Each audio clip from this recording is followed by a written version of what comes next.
Hello সবাইকে, কেমন আছো সবাই? তো আমি পিকা তোমাদের সকলকে নিয়ে আরও একটা ব্লগে আজকে তোমাদের সাথে শেয়ার করব। আমি রিসেন্টলি বাতকুলায় গেছিলাম, তো সেখানকার সেকেন্ড ডে। অন্যান্য বারের মতো এবার কিন্তু আর মায়ের বাড়ি যাইনি, এবার গেছিলাম সোজা মাসির বাড়ি। তো প্রথম দিনের ভিডিও তোমাদের সাথে শেয়ার করেছি, এটা ছিল সেকেন্ড ডে, একদম সকালবেলা। তো মায়ের বাড়ি মাসির বাড়ি যখনই এখন যাওয়া হয়, কোনো রকম কোনো কাজ থাকে তো নাই, আর তার মধ্যে থাকে সারাদিন খাওয়া দাওয়া। তো দেখো, খেতে বসে যে সময়গুলো কাটিয়েছি। এখন কত হয়েছে? 700। হ্যালো 664।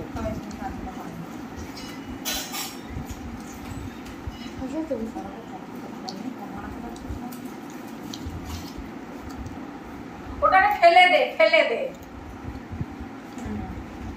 আর কিছুটা এগুলোই বাকি না করলে ফেলেই দিতে। চাটনিটা কেটে দাও। হ্যাঁ, ওই দিন বটিটা পেঁয়াজ কেটেছি না, বুঝছিস? এই হচ্ছে ব্যাপার। ঠিক আছে, তুই জানা আমাকে, জানা। ঠিক আছে, কি বলছো? ওর মা গেছে হচ্ছে ইয়েতে, ওর মামার বাড়িতে। ওর মামার বাড়িতে না একটা মনসা পুজো হয়, বুঝলে না? এবার ওই মনসা পুজোতে ওর মা যদি না যায়, কিছু একটা ওদের বাড়ি ঘটে। এটা মানে সেদিকে ওই ওর বাবা বলছিল যে সেটা আমার সাথে কাকতালীয়ই হোক কি এটা আদেতেই হয়, যার জন্য এই বছরে একবার মনসা পুজোতে ওর মা চাই। কোথায় কি করবো? টমেটোটা এটা রেখে এখন আপনার পরে রস করবো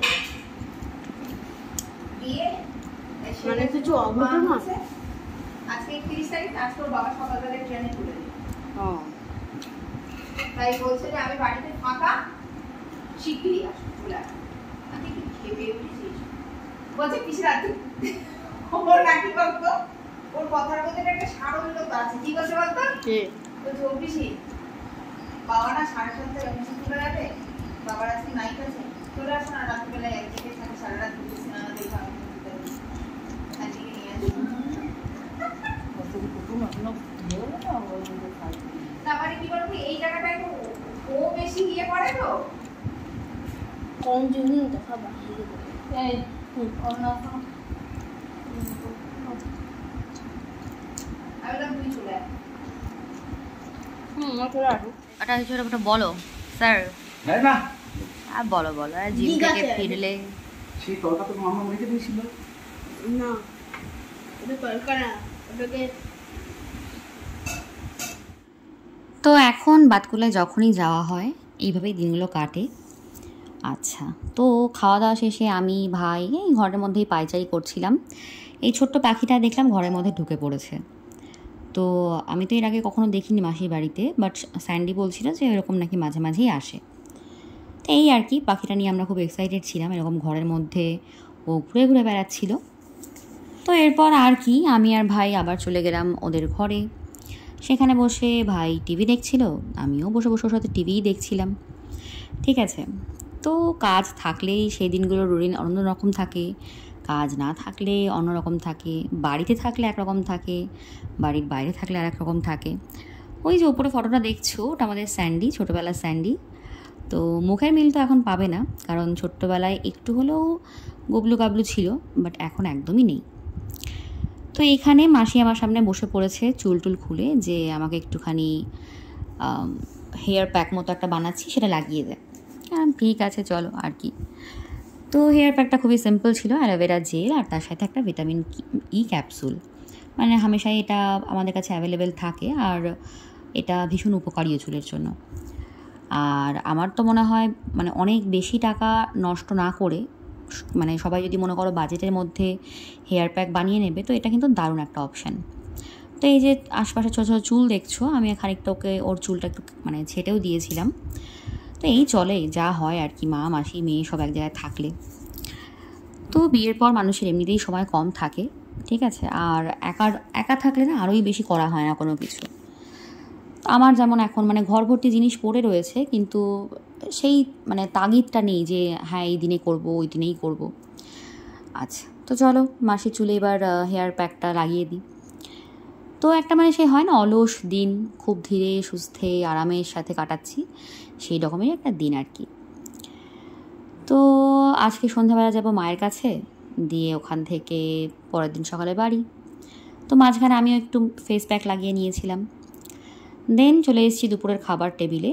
তো দেখে নাও কী কী আছে। নিম বেগুন আছে, চিংড়ি দিয়ে এঁচোড়ের তরকারি আছে, এখানে একটা ছোট মাছের তরকারি আছে, আর এখানে একটা বড় মাছের তরকারি আছে, আবার শেষ পাতে চাটনিও।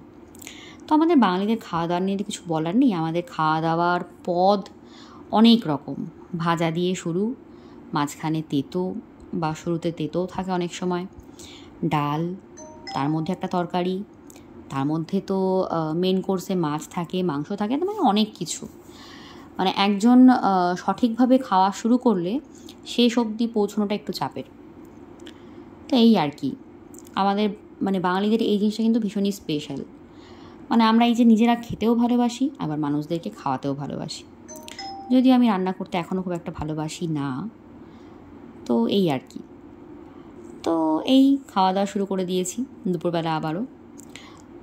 তো দেখতেই পাচ্ছ আমার চেহারার হাল, মানে মনে হচ্ছে যেন অনেকটা ওয়েট গেইন করে ফেলেছি, ঠিক আছে, পুরো গোল হয়ে যাওয়া। আর আমি জানি না কেন, তোমাদের সাথে হয় কিনা তোমরাও একটু বলো জিনিসটা। আমি দেখেছি মানে প্লেস চেঞ্জ করলে বা কি বলবো, মানে হয়তো আমি দুদিনের জন্য অন্য কোথাও গেছি, হট করে হয় আমাকে একটু মোটা লাগে বা অনেক সময় একটু রোগাও লাগে। মানে এই চেঞ্জেসটা কি আমার সাথেই হয় ঠিক আমি বুঝতে পারি না। এই যে সন্ধ্যাবেলা চলে এসেছি মায়ের কাছে দই মিষ্টি নিয়ে, তো আমাকে এখন দেখো, এখন দেখে কিন্তু মনে হচ্ছে আমি বেশ খানিকটা মোটা হয়ে গেছি। মানে সামহাও আমার এটা মনে হয় যে এটা সময়ে সময়ে হয়, কখনো নিজেকে দেখে মনে হয় অনেক বেশি মোটা লাগছে, কখনো মনে হয় না রোগা হয়ে গেছি। আবার অনেক ব্যক্তি বিশেষও এরকম বলে আর কি, ঠিক আছে। তো আই ডোন্ট নো এটা কী, কেন, কিসের জন্য তাও বলতে পারবো না। তো এখানে বসে বসে আমি মিষ্টি খাচ্ছি, মা মিষ্টি এনে রেখেছিল আমার জন্য। তো প্রথমে একটা কালাকাঁদ ছিল, আর দেন এই যে রসমালাই ছিল।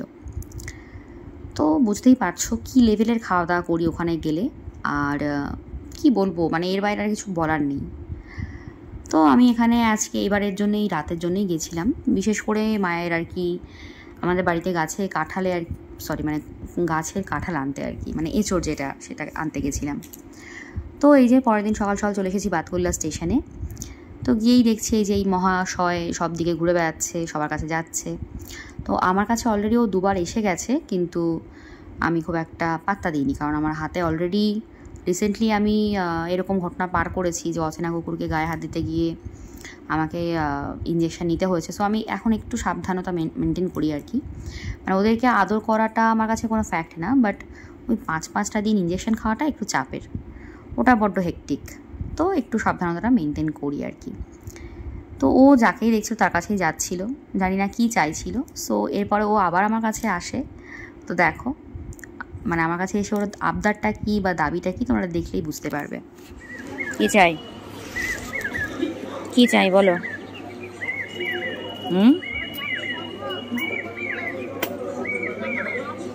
বলো কী চাই?